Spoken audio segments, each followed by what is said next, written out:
Arguably the toughest climb in world cycling, the Monte Zoncolan makes its return to the Giro d'Italia this year as the peloton tackles its stunningly steep slopes on stage 14. Ahead of what's set to be a decisive summit finish, inCycle spoke to the last man to taste victory there, Michael Rogers.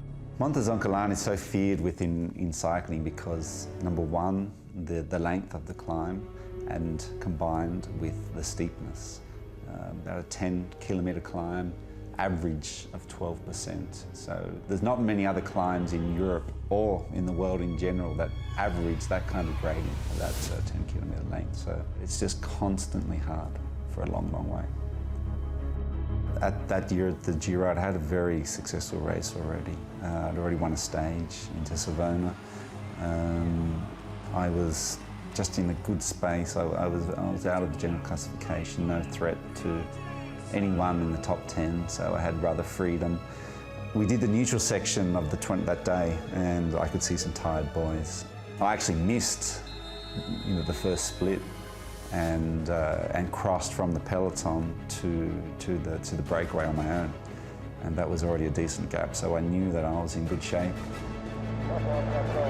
There wasn't a huge amount of tactics that went into that stage because, with the 3 or 4 climbs leading into the Zoncolan, they were already quite tough. And so we just rode our own race. We controlled. We didn't get the break out too far that we became a threat to someone in the general classification. So we hovered, around that 10-minute mark, 8 minutes, 10 minutes. We weren't a real threat to anyone. So the bunch was happy to leave us there, and as we got closer and closer to the, to the Zoncolan itself, we knew we were going to be in for the stage win.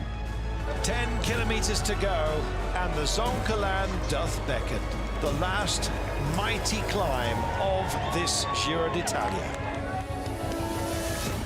We started the climb with about 8 minutes break.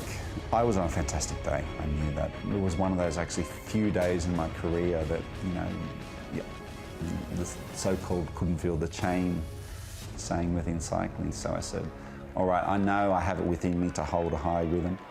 And I just, kept within my limits, rode one pace and slowly, Big Mig style, as he used to do it back in the day, I took some inspiration from there and did it that, and it worked out fine for me.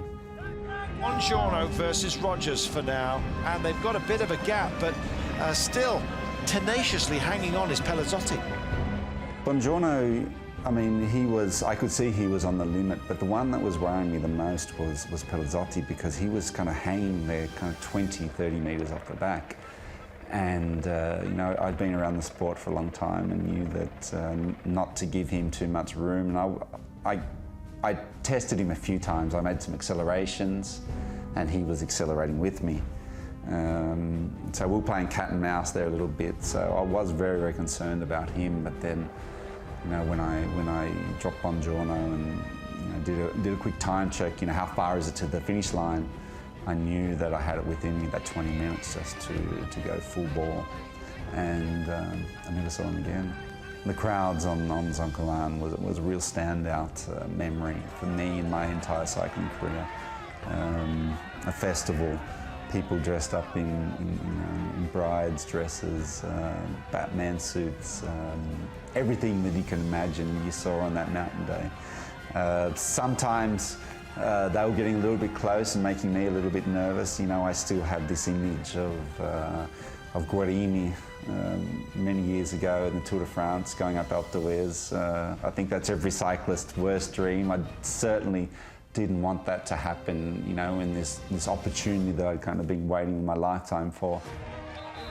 As I got to the top, I came out of the tunnel, and again, I didn't know there was a tunnel on Monte Zoncolan. I had no idea there was a tunnel. I just hadn't studied it, right? So kind of get to this tunnel, I was just like, what is this? Where are we going? And so I just accepted it and rode through, and then just came out outside the tunnel. It's just this wall of people on the mountainside. It was, and all the guards on the side of the road, linked arms, making sure the crowd doesn't get onto the road. It was just, it was deafening, and the sound of the helicopter You know, it was almost surreal as a cyclist.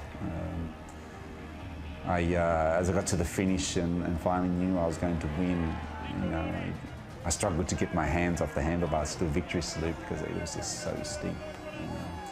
You know, in television and the actual photos, it doesn't represent the steepness of those last 50 metres to the line, but you know, it's, what is it, 22%. So the rider who will win it this year is a legend.